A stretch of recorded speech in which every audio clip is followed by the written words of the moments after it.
See. There we go. Hello, and welcome to my sick block. It's a couple of hours later, like 12 hours later since the last video. But I promised to make the other video. It's 11:30 p.m. here, so yeah, I'm sort of tired. But I did promise to make it, so I am gonna make it. I kind of wanted to go right into it and just round up the past couple of videos about my previous experience on different teams, etc. And then starting tomorrow, we can actually start talking towards the future and going towards the future instead of, being stuck in the past. And even though I think it was really important to get at what I've done before and my experience and what I've learned from it, also you want to go out there and actually talk about coaching and purely coaching and heroes of storm strategies, etc., how to draft, how to brand yourself as a brand new player trying to make it into the competitive scene. And I think we'll start off tomorrow by having an announcement, very likely. I have some things I need to do first, so it's probably going to be in the evening again. But I have an announcement I want to make, so I'm pretty excited for that. It's not that huge an announcement, but I do want to make it on the YouTube channel too. But yeah, so getting back to where we were, I was with Cowboy Wolves, and that didn't work. It took me a couple of months. It was kind of in a break. And then the team I joined afterwards was actually only for 2 weeks. So why do I want to talk about it? There's a lot of teams that I've been on for, a week or two, like Alternate Addicts I was on. I was on a Russian version of a Heroes team. Not a Russian. They'll probably get mad if I call them Russian. East European based team. They definitely, they spoke English, but during the game, I think, if I recall correct, they were actually speaking Russian. But I don't have much to talk about because I was there for such a brief time. But what was interesting during the Elevate time that I was there, it was right during Enter the Storm 2, and it was right before we were playing the main tournament. And the roster that we had was Boss Floss, Nesper, and Hakfu Killix. Yeah, those were the 5 players. That were multiple rosters of eLevateGG, if I remember. Or at least the previous version was which called Nova Gaming.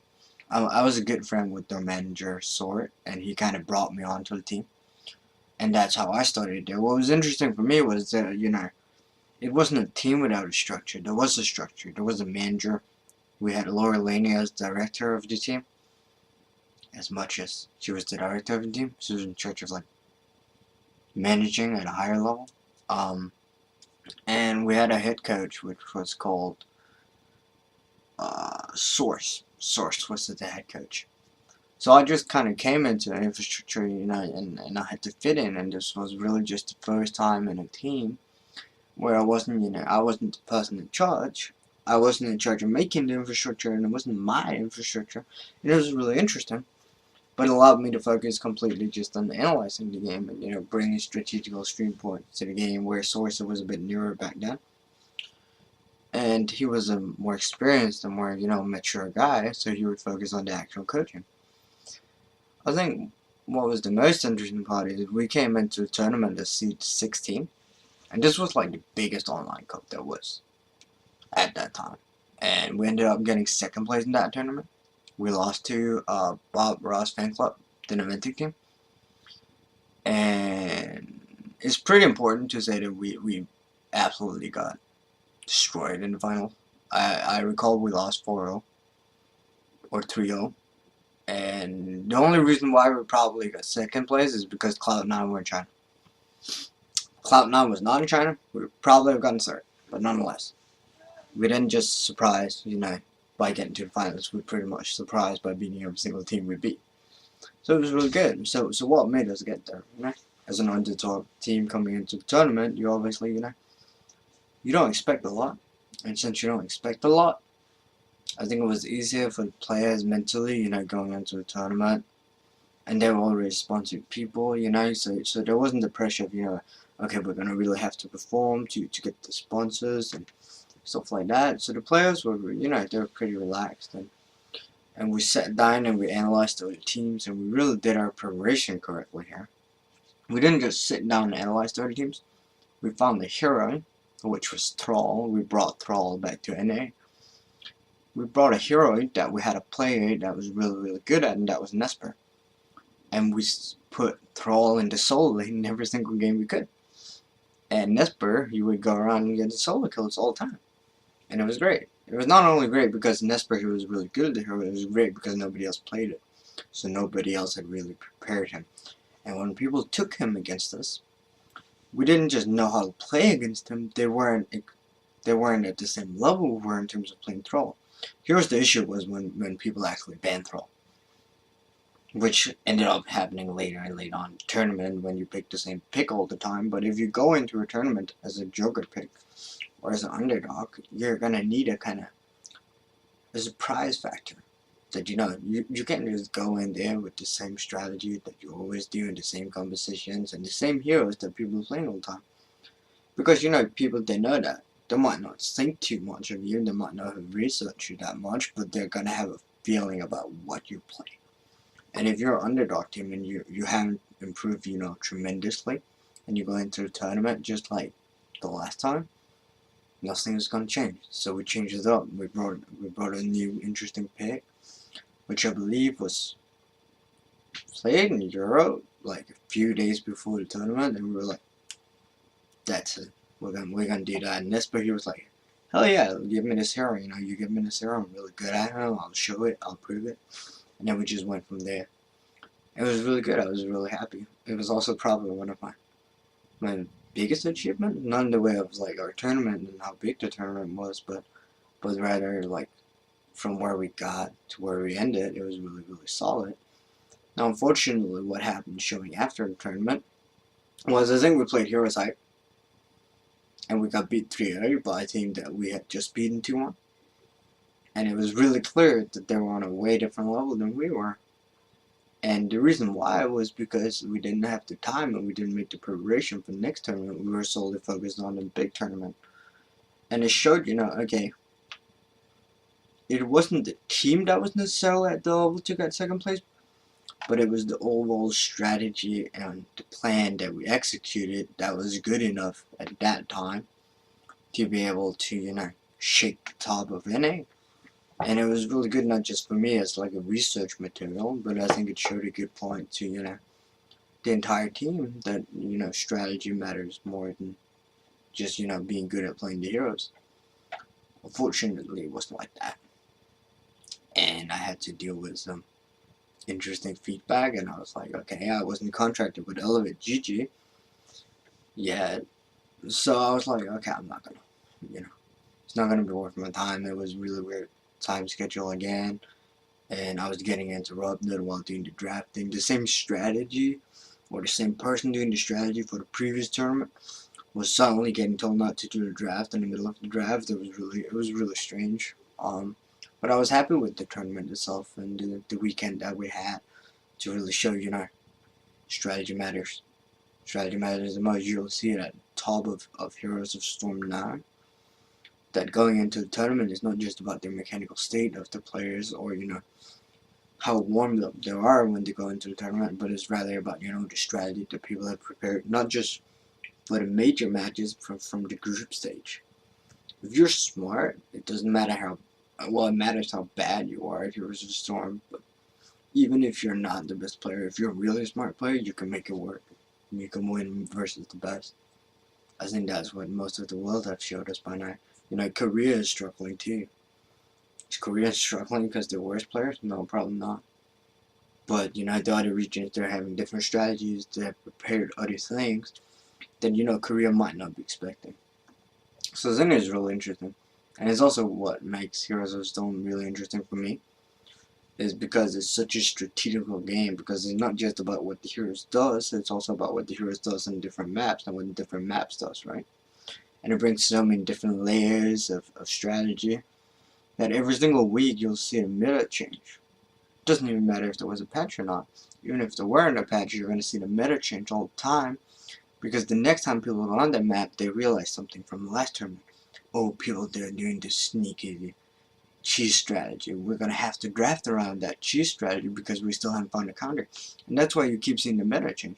It's either because, people, they prepared a different strategy, or it's because, people saw a strategy and they're not sure how to counter it, so they're either gonna play it or they're gonna, kind of pick differently to make sure this strategy doesn't happen. And that's kind of how the meta will keep evolving around Heroes of Storm. Now, what's really interesting is really hard to keep, like, a good idea on every single map in Heroes of Storm what the meta is exactly, right? And some heroes, they will transition, from map to map just because how OP they are.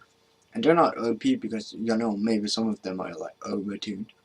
But they're OP because some heroes in Heroes of Storm are just really good on every single map.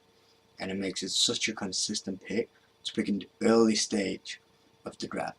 Like, for example, when you saw my very old time, and I still think we do from time to time, I haven't watched HGC in a while, you'll see that, like, they get picked so early because it's a pick that's able to do multiple things. And it's a pick that can generally go well in all kind of drafts.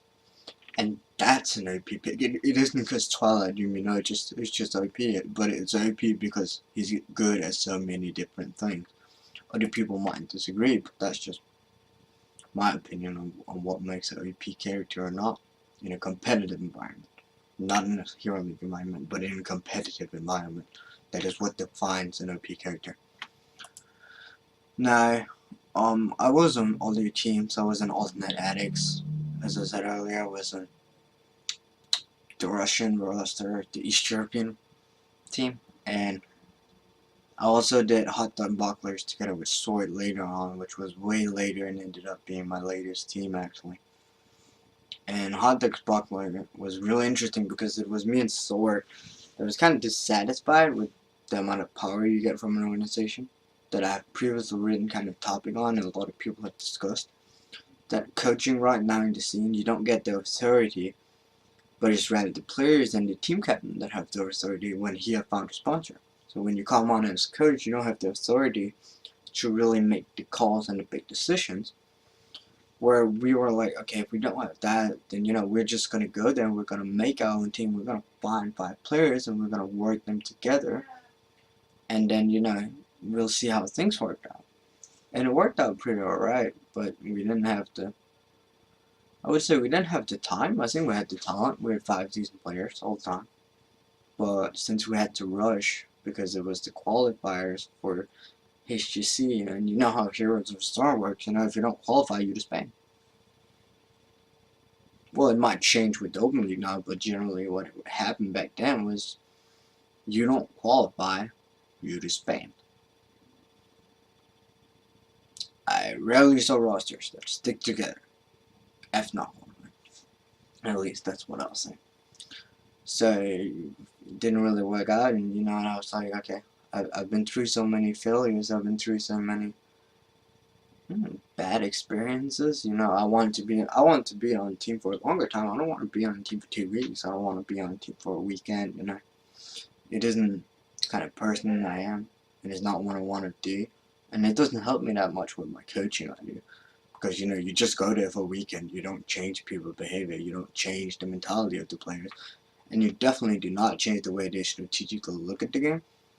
But overall, I think it was really good. I actually read a quote about this just now that I want to say.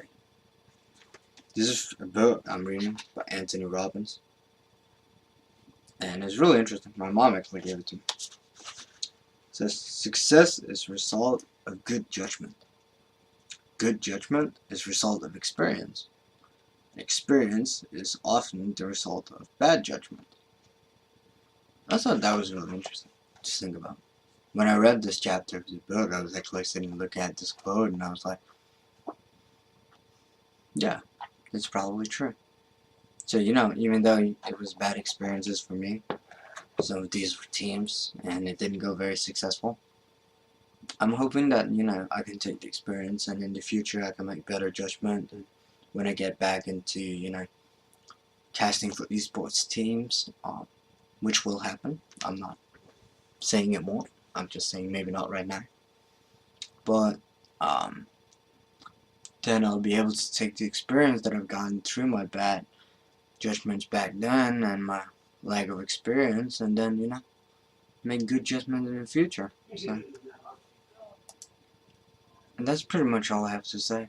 I'm gonna be doing the announcement tomorrow, but I have to go to a school meeting as well. So probably in the evening, as I said earlier. And then I'm gonna go back to doing private coaching again. I've been doing it before. I've had a couple of repeat customers that were pretty happy with me, but then when I went in Korea, I decided, you know, this is pretty troublesome to actually do when I'm not doing that much coaching. But now I'm back and I'm playing the game. I went 8-2 in my placements. I'm Diamond 3. I'm gonna grind towards getting Grandmaster again, and then I want to do more private coaching. Well, I need to do more private coaching. So I added the link in the bottom to my videos, and you can book me there.